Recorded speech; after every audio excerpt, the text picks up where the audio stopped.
Buying a cheap used car might be tricky, especially when you want to buy something that is also fun to drive. You know that when you buy something used, some other people might also be driving it hard, so checking the car is essential, obviously.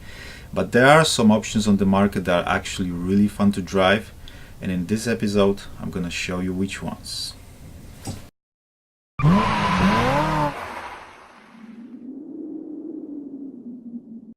So first of all is the most posh of them all. That will be the Porsche Boxster. That car saved Porsche brand from going bankrupt. The situation was very bad on the market. Nobody wanted to buy sports cars because they were expensive, and Porsche was doing very bad financially. So they came up with a small roadster car with mid-engine rear-wheel drive layout. Car that was meant to bring the fight to Mazda MX-5. Of course, it was more expensive. They started off with a 2.5 liter 6-cylinder Boxster and a 3.2 liter 6-cylinder Boxster in the S model. Later they introduced the 2.7 engine, and if I was buying one, I would go for the 2.7 as much more reliable than the 2.5. It's quite practical for its size too, so you've got two storage spaces, the front trunk and the rear trunk. As you may imagine, the access to the engine is very hard, and any minor or semi-minor repair requires raising the car and getting access to the engine from the bottom. You can access just a small part of the engine from the top under the retractable roof, but there is not much you can do with that. So you can buy Boxster for under 5 grand now. It's already over 20-year-old car, but it still drives sweet. They cost about 40,000 pounds when new, so you're still getting a real bargain. Remember that good history is extremely important, and always take it to the mechanic to check everything and diagnose the car before buying. These cars have good reliability but can be pricey if something goes wrong.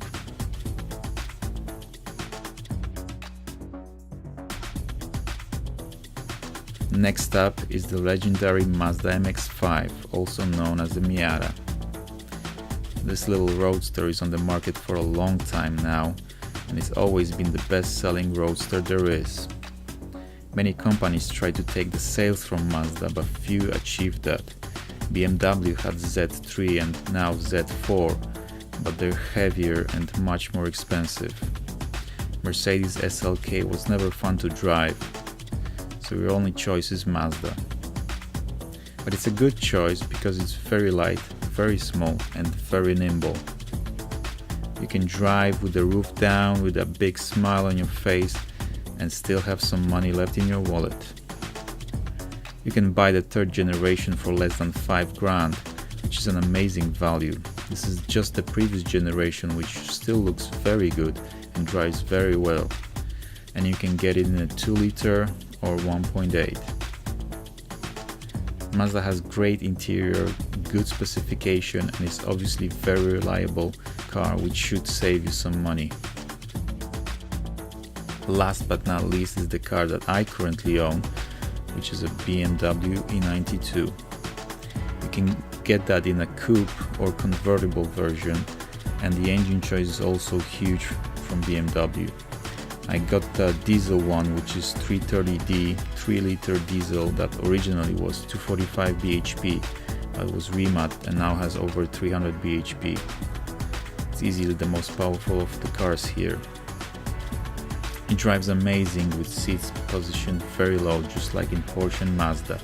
It's very practical as well, with 4 seats and a huge boot that can swallow my mountain bike. It is a different approach to fun, a car that you can have when you can only afford one, like me. And for all that, in return, the car is a bit heavier than the other two and might be a little bit less engaging in the corners. Economy is very good with this engine. I can manage to do 500 miles per tank of mixed driving the city and motorway. So which one would you go for if you had 5 grand? If you can afford a second car, I would go for Porsche or Mazda. If you can only have one, I would recommend the Beamer. Comment below which one would you have. Hope you enjoyed the video, guys. Please support the channel by subscribing and liking. Hope to see you soon. Lucas out.